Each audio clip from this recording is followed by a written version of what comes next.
Pretty much every time I drive down the road, I see at least two or three pickup trucks with the little Home Depot or Lowe's special pressure washer popping out the back. Probably some guy that's out trying to hustle up a little money on the side, or possibly it's Johnny Homeowner who is heading back to the house so he can spend all weekend blasting away at his driveway to save a couple bucks with his little wand. Now, if you're a homeowner and you're trying to figure out the best and easiest way to clean your driveway with professional results, other than hiring a professional, you found a great video because I'm going to teach you how to do it the right way. And if you're thinking you're going to do this so you can save money, I want you to ask yourself, what is your time worth? And is the cost of whatever you are going to be charged worth the time you're going to spend doing the job?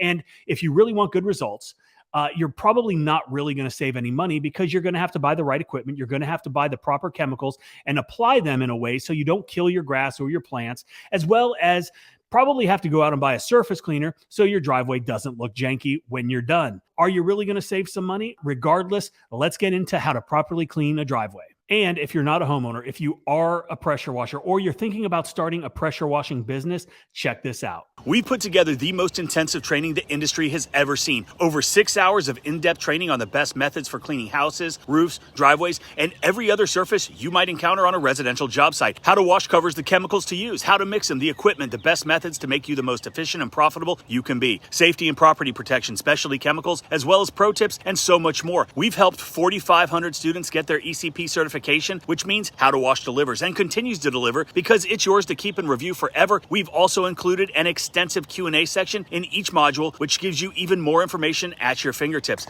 How to Wash is less than the price of one house wash, so don't wait. Click the link below. So there are a couple things that we want to think about prior to starting. We want to look at the surface being cleaned, and we want to start at the highest point possible. We do this because of gravity.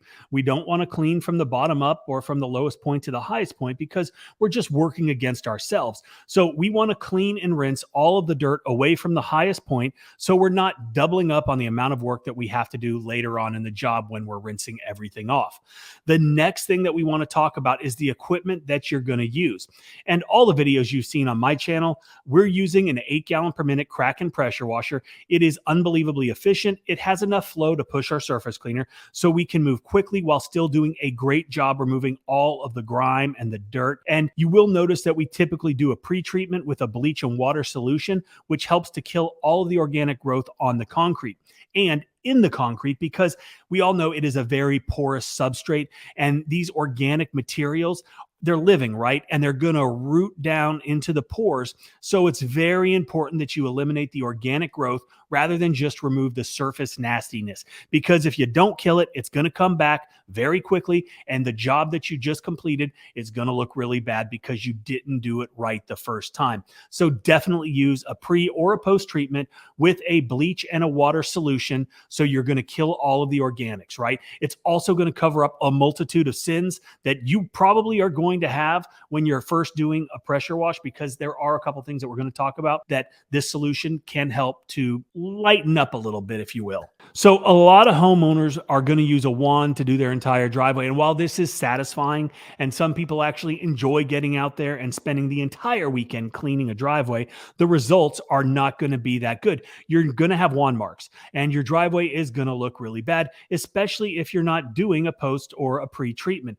So what you're seeing is what most homeowners are going to be doing. It's not the most efficient or the most effective, but they've got their wand, they've got some pressure. Typically, they're going to be using a 40-degree tip.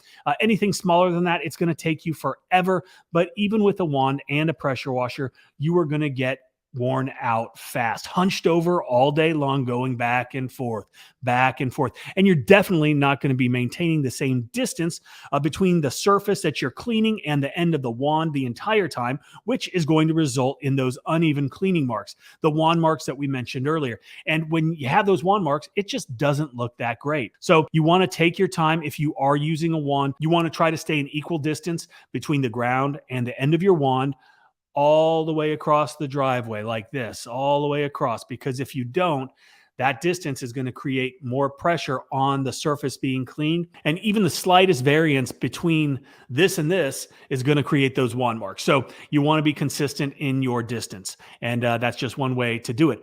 Unless, of course, you go with the second option, which is the best option. So what is the better option? Well, that of course, is what the professionals use, and that is a surface cleaner. And they do make these for homeowners. They're typically pretty small. And if not used properly, you can run into issues that are going to make the job not come out as you probably had intended when you decided to do this yourself. So I'm talking about swirl marks. I'm talking about those telltale lines in the concrete that you see after you're done washing.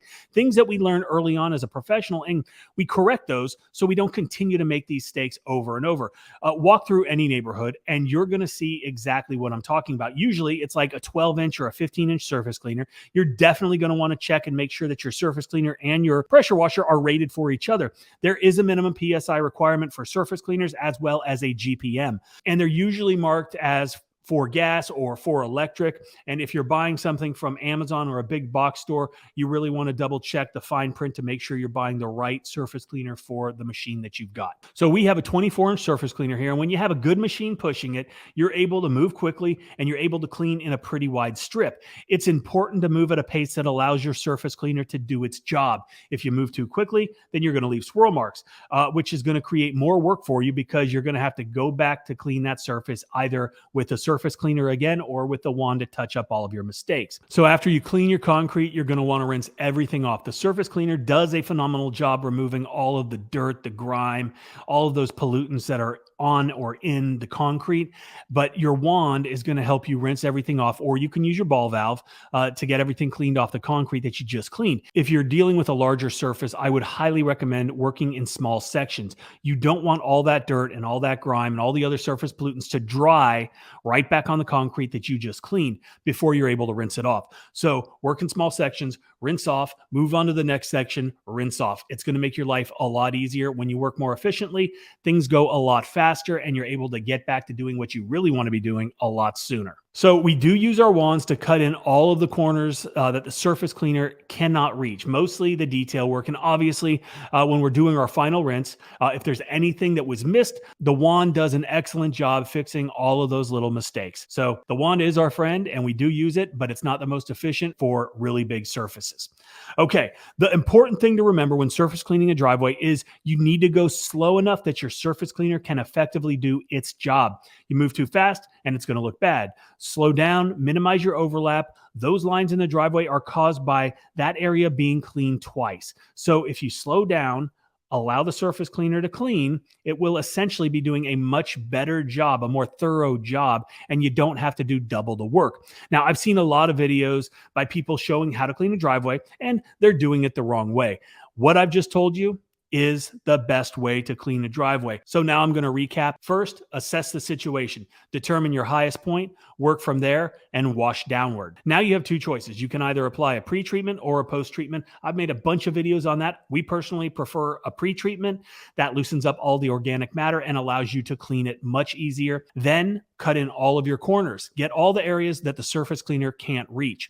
Next, surface clean, slow and methodical. Reduce your overlap, go slow enough for the machine to do its job, and you're going to reduce swirl marks. You're going to reduce any kind of striping. Next, rinse. If you're doing a large driveway, do it in sections. Wash, rinse until you're done. If you're doing a small section, surface clean away, rinse it all off, and you're good to go. So that's it in a nutshell. Do a good job, learn how to do it, understand the processes, and it's going to make it a lot easier for you. Hope this video helped. Have a great day.